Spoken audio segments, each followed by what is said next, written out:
What's up guys, today I'm going to show you how to make this cropped hoodie that you can finish in 15 minutes or less.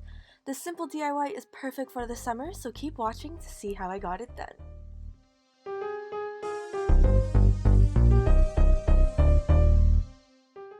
First you're going to need a hoodie, elastic of any width, scissors, ruler, and something to mark with.